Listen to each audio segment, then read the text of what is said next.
Doctor గారు పెళ్ళై 6 సంవత్సరాలైంది. ఒక బాబు కూడా ఉన్నాడు. మళ్ళీ మా ఆవిడకు గర్భం రాలేదు.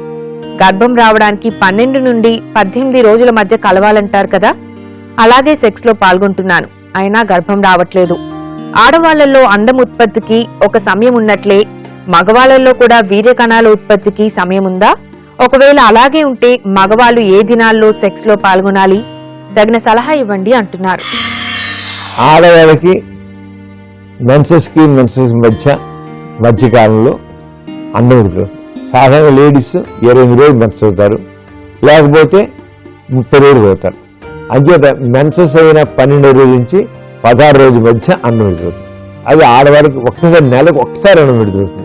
ఆ టైంలో పాల్గొన్నప్పుడే గర్భం వస్తుంది. కానీ అంత ముందు పాల్గొన్నా, అంత తర్వాత పాల్గొన్నా, అంటే 12 రోజులు ముందు పాల్గొన్నా, 16 రోజుల తర్వాత పాల్గొన్నా గర్భం వచ్చే అవకాశం చాలా అరుదు. అంచేత ఇదే టైం చేసుకో.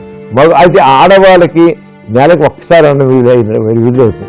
కానీ మగవాడికి ప్రతిరోజు పాల్గొన్న ప్రతిరోజు వీరి కణాలు ఉంటాయి కదా. ఒక ml తీసుకున్నట్లయితే, ఒక సీసీ వీడియో తీసుకుంటే దాంట్లో 80 to 150 మిలియన్స్ వీరి కణాలు ఉంటాయి. 80 to 150 మిలియన్స్ వీరి కణాలు ఉంటాయి. అంచేత మగవాడికి ఆడవాళ్ళలాగా గర్భం రావడం ప్రత్యేక దినాలంటూ లేవు. ఎప్పుడు కూడా గర్భం వస్తాయి.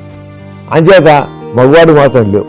అది ఇప్పుడు వీళ్ళ ఆవిడకి మళ్ళీ గర్భం రాలేదంటే మొదటి కాన్పు సమయంలో ఆ ఇన్ఫెక్షన్ వచ్చి ట్యూబల్ బ్లాక్ వచ్చి ఉండొచ్చు, ట్యూబ్స్ మూసిపోయి ఉండొచ్చు.